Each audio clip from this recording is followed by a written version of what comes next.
Hello दोस्तों, नमस्कार। आप सभी का स्वागत हमारे channel Hindi GS practice class by Hemlata में। तो आज हम लोग क्या पढ़ेंगे। आज हम लोग पढ़ रहे हैं क्या, भारत में के प्रमुख बंदरगाह कौन सा चल रहा है। पश्चिमी घाट के बंदरगाह चल रहे हैं, तो दूसरा हो गया है।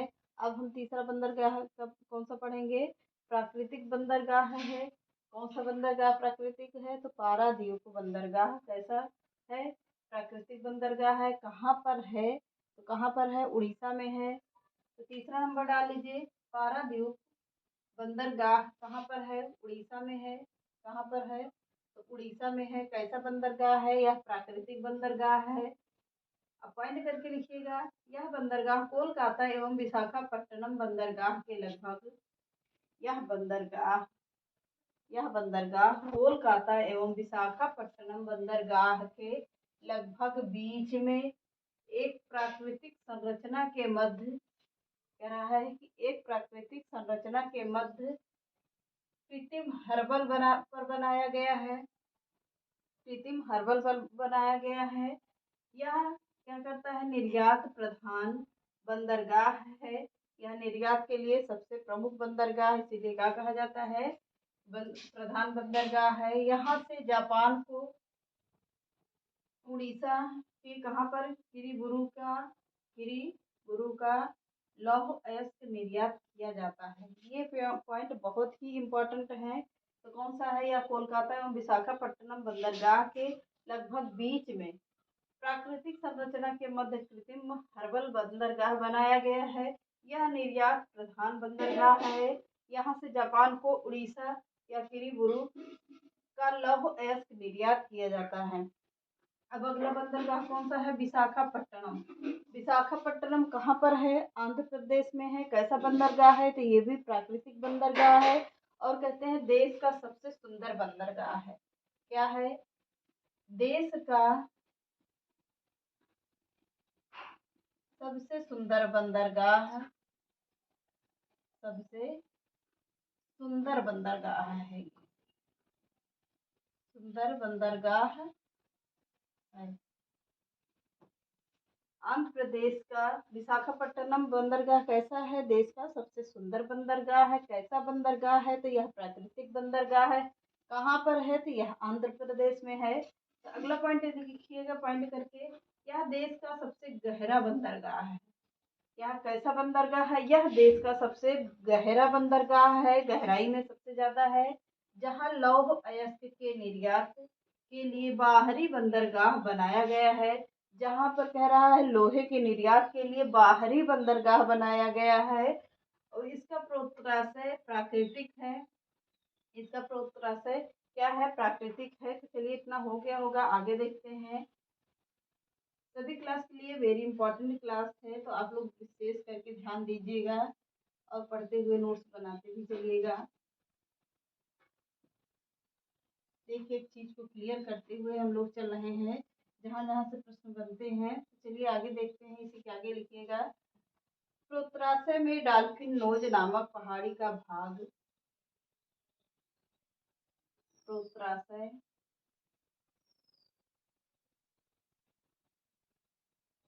प्रोत्राशय कह रहा है कि प्रोत्राशय में डाल्फिन नोज में डाल्फिन नोज या डाल्फिन नोज नामक पहाड़ी का भाग है, नामक पहाड़ी का भाग है, पहाड़ी का भाग है। या भाग निकल कर, सॉरी, भाग निकल कर निकल कर आने से यह निकल कर आने से यह मानसून पवनों के मानसून पवनों के मानसून पवनों के झकोरों से सुरक्षित, झकोरों से पवनों के झकोरों से से सुरक्षित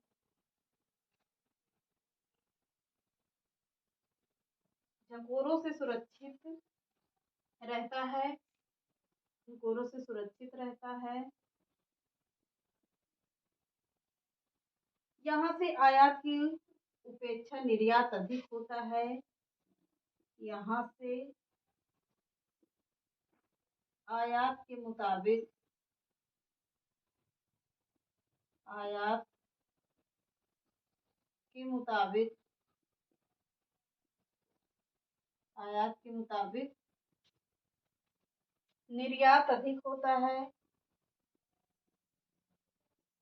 निर्यात अधिक होता है। आयात के मुताबिक क्या होता है? निर्यात अधिक होता है। यहाँ जहाजों का निर्माण एवं मरम्मत किया जाता है। अगला पॉइंट है, यहाँ जहाजों का निर्माण एवं मरम्मत किया जाता है, यानी बनाया जाता है। मरम्मत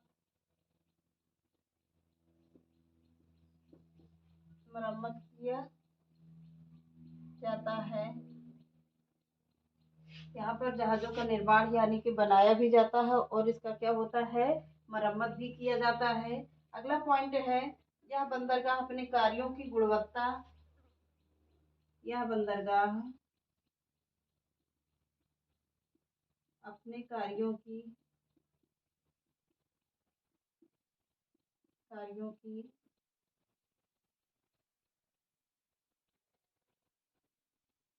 गुणवत्ता एवं उत्पादकता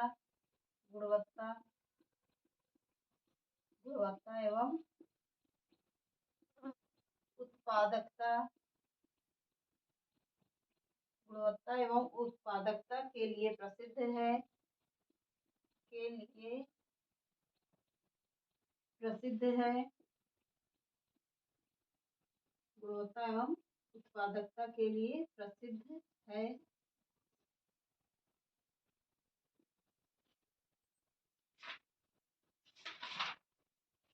अब देखते हैं, इसको पहले देख लेते हैं। भारत की बंदरगाह हेडिंग पड़ी होगी। अब उसमें कौन सा है? पारादीप बंदरगाह है। पारादीप की है, एक मिनट। हाँ, विशाखापट्टनम बंदरगाह है। तो उसमें आगे देखिएगा, प्रोत्रासे में डाल्फिन नोज कौन सा पहाड़ी है? डाल्फिन नोज नामक पहाड़ी का भाग निकलकर आने से यह मानसून पवनों के झकोरों से क्या रहता है? सुरक्षित रहता है। यानी कि क्या कहता है कि डाल्फिन नोज की जो पहाड़ी है वो कहाँ पर निकल आई है? कहाँ पर? इधर जहाँ पर क्या है, मानसून पवनें उधर को बहती हैं, तो उधर से ऐसे छाया हुआ है, तो इसीलिए ये क्या रहता है कि मानसून पवनों से सुरक्षित रहता है। यहाँ पर कोई बाधाएं नहीं आती है, ना इसमें मानसून की हवाएं पहुंच पाती हैं, ना कुछ नहीं। तो ये सुरक्षित बंदरगाह है। मानसून पवनों के झकोरों से क्या रहता है? सुरक्षित रहता है। यहाँ से आयात के मुताबिक क्या होता है? आयात कम किया जाता है और निर्यात ज्यादा किया जाता है। अगला पॉइंट है, यहाँ जहाजों को निर्माण यानी बनाया भी जाता है और मरम्मत भी किया जाता है। कहाँ पर? यहाँ। अगला पॉइंट है, यह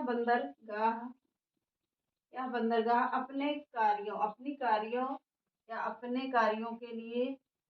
कार्यों की गुणवत्ता एवं उत्पादकता के लिए प्रसिद्ध है। यह बंदरगाह अपने कार्यों की गुणवत्ता एवं उत्पादकता के लिए प्रसिद्ध है। कौन सा बंदरगाह है? विशाखापट्टनम बंदरगाह। अब पांचवा बंदरगाह कौन सा होगा? चेन्नई या मद्रास का बंदरगाह। चेन्नई या मद्रास का बंदरगाह। यह कैसा है? यह कृत्रिम बंदरगाह है, यानी बनाया गया बंदरगाह है। तो कहाँ पर है? चेन्नई में है। पांचवा बंदरगाह कौन सा होगा? चेन्नई या मद्रास बंदरगाह। या मद्रास बंदरगाह। चेन्नई या मद्रास बंदरगाह है। कहाँ पर है? तो यह तमिलनाडु में है। तमिलनाडु में है। कैसा बंदरगाह है? तो यह कृत्रिम बंदरगाह है। यानी बनाया हुआ बंदरगाह है। ये वेरी इंपॉर्टेंट प्रश्न रहता है कि चेन्नई बंदरगाह कैसा बंदरगाह है, प्राकृतिक है या कृत्रिम बंदरगाह है। तो कैसा बंदरगाह है, कृत्रिम बंदरगाह है। अब इसमें लिखिएगा यह पूर्वी तट का सबसे पुराना बंदरगाह है। यह पूर्वी तट का सबसे पुराना बंदरगाह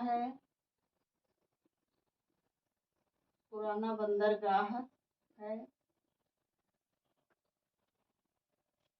यह कांडला मुंबई के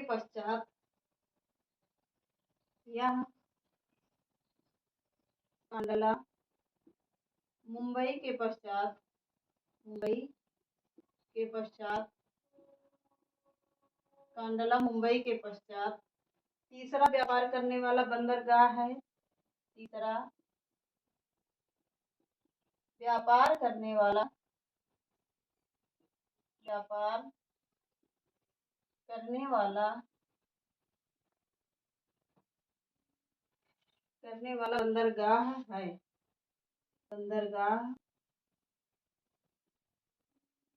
बंदरगाह है। अगला पॉइंट लिखिएगा, इन्नौर बंदरगाह को चेन्नई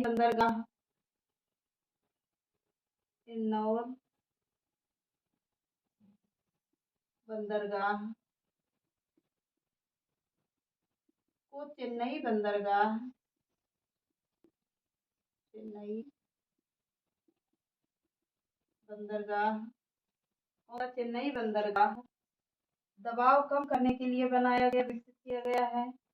दबाव बंदरगाह के दबाव को कम करने के लिए बनाया गया है या निर्माण किया गया है, के लिए विकसित किया गया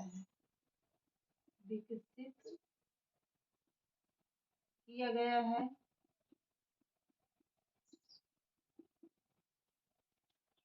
अब देखिएगा चेन्नई बंदरगाह कहाँ पर है, मद्रास। चेन्नई या मद्रास बंदरगाह कहाँ पर है, तमिलनाडु में है। तो कैसा बंदरगाह है, या कृत्रिम बंदरगाह है, या पूर्वी तट का सबसे पुराना बंदरगाह है। ये लाइन वेरी इंपॉर्टेंट है। यह कहाँ का बंदरगाह है, तो यह पूर्वी तट का सबसे पुराना बंदरगाह है। या कांडला मुंबई के पश्चात तीसरा व्यापार करने वाला बंदरगाह है। अगला पॉइंट है, इन्नौर बंदरगाह को चेन्नई बंदरगाह के दबाव को कम करने के लिए विकसित किया गया है, यानी कि बनाया गया है। इसके कौन से बंदरगाह, इन्नौर बंदरगाह को चेन्नई बंदरगाह के दबाव को कम करने के लिए बनाया गया है। कौन सा बंदरगाह, तो इन्नौर बंदरगाह। अगला है सूती कोरीन या कोरीन बंदरगाह। सूती कोरन जैसे कहते हैं, कहीं कहीं कोरीन होता है, कहीं कहीं लिखा रहता है कोरन।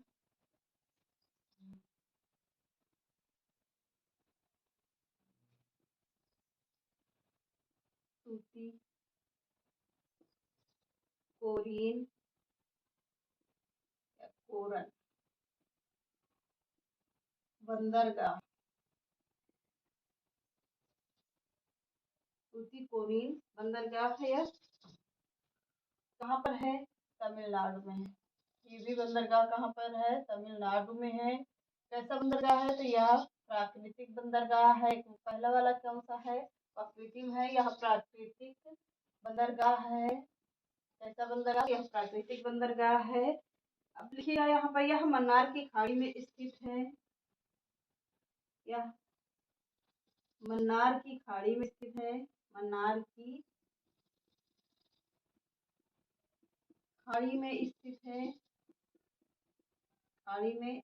है।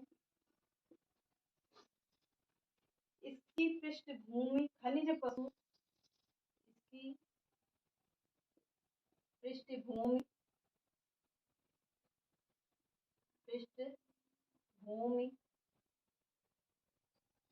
खनिज इसकी पृष्ठभूमि खनिज पशु एवं कृषि संसाधनों से मुक्त है। खनिज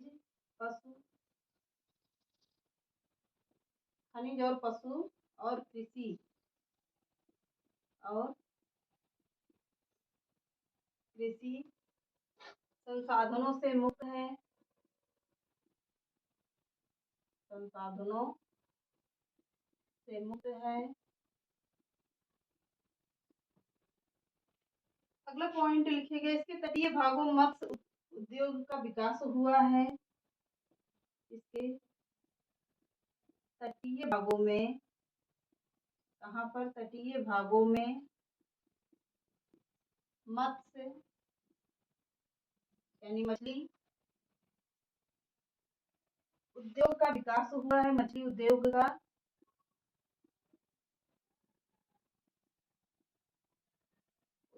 का विकास हुआ है, विकास हुआ है। अगला पॉइंट लिखिए, यहाँ से कपास, प्याज आदि वस्तुएं निर्यात की जाती हैं। यहाँ से कपास, प्याज आदि वस्तुएं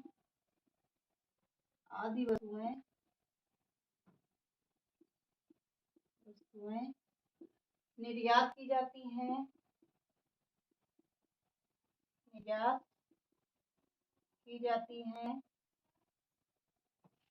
आदि वस्तुएं क्या करती हैं, निर्यात की जाती हैं। अगला पॉइंट लिखिएगा, कोयला, पेट्रोलियम एवं नमक इसके मुख्य आयात हैं। कोयला, पेट्रोलियम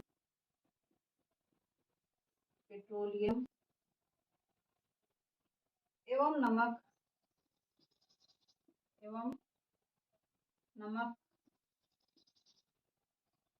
इसके मुख्य आयात हैं।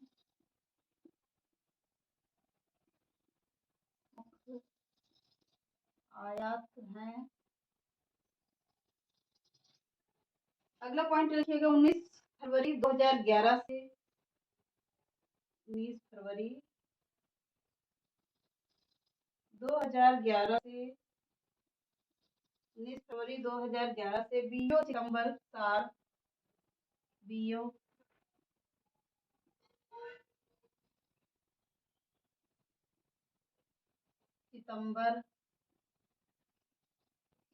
सार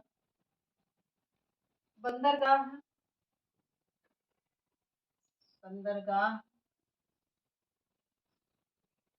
इसका नामकरण किया गया। बंदरगाह इसका नामकरण किया गया।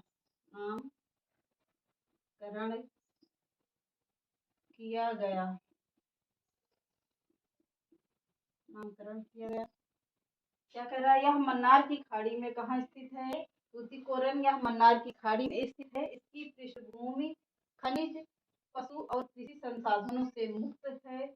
अगला पॉइंट है, इसके तटीय भागों में मत्स्य उद्योग का विकास हुआ है, यानी मछली उद्योग का विकास होता है।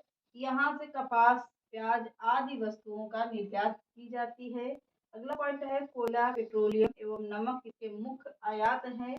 अगला पॉइंट है 19 फरवरी, ये वेरी इंपॉर्टेंट लाइन है। 19 फरवरी 2011 से बीओ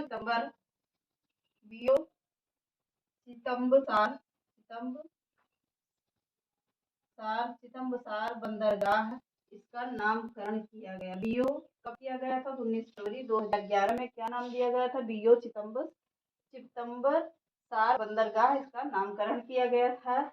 अब अगला बंदरगाह है पोर्ट ब्लेयर बंदरगाह, कहाँ पर है, अंडमान निकोबार में है।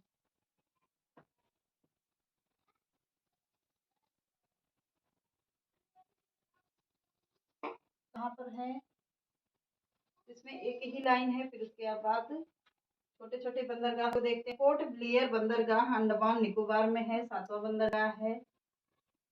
पोर्ट ब्लेयर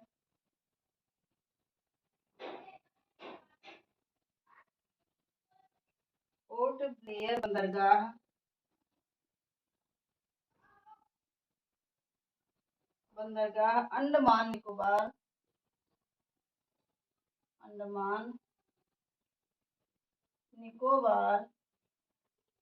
अंडमान निकोबार में है। कहाँ पर है? पोर्ट ब्लेयर बंदरगाह कहाँ पर है? इसका तो कोई और भी नाम है, शायद याद नहीं आ रहा। पोर्ट ब्लेयर बंदरगाह कहाँ पर है? अंडमान निकोबार में है। एक लाइन इसमें है, इसे 2010 में 13वें, इसका एक लाइन मशहूर है, इसे 2010 में, कब? 2010 में 13वें वडेर के रूप में मान्यता मिली। इसे 2010 में 13वें वडेर, यही इम्पोर्टेंट लाइन है, 13वें वडेर के रूप में मान्यता मिली, मान्यता मिली। चलिए आज के ये बंदरगाह खत्म होते हैं, कल हम लोग छोटे छोटे बंदरगाह देखेंगे। तो आज के सेशन को यहीं समाप्त करते हैं। चैनल पसंद आए तो लाइक करिए, सब्सक्राइब करिए, ज़्यादा से ज़्यादा लोगों को शेयर करिए। नमस्कार।